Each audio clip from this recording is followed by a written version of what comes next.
today's video, I will be explaining why the Arrow Hypercoasters kinda suck.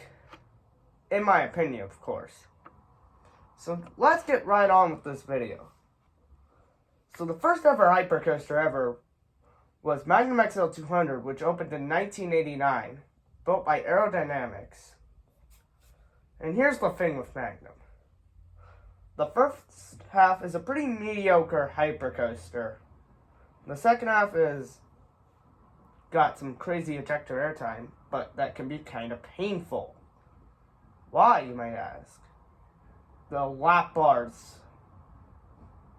They may have some padding to them on Magnum. Big One and Desperado and Titan Max don't have padding on their lap bars, which makes the airtime kind of painful. And they have really bad profiling on all of the Arrow hypercoasters, because most of the hills are made like triangles. If you've ever seen a triangle before, it's really sharp at the top. But on Magnum, it leads to some good ejector airtime. But sometimes it leads to zero airtime, like Desperado and the Big One. Don't really have a lot of airtime because of those triangle-shaped hills. But these coasters are very important to the amusement industry, so that's some respect for them. And I'm not a really big fan of how bumpy these coasters are. I'm just really not.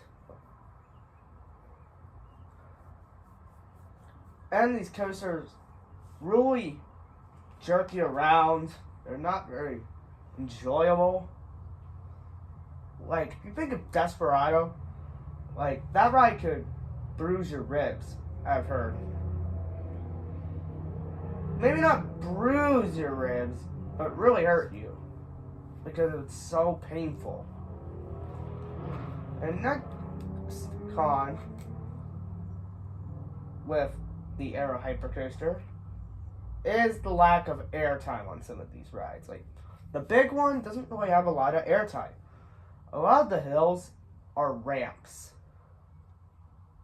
which don't really give a lot of airtime. And Arrow does not know how to make turnarounds, because the one on Magnum really is painful and stuff. So that will wrap it up for today's coaster model review. I hope you enjoyed this video. Please be sure to like, share, and subscribe to Shadow DJ for more videos. See y'all later, coaster fans.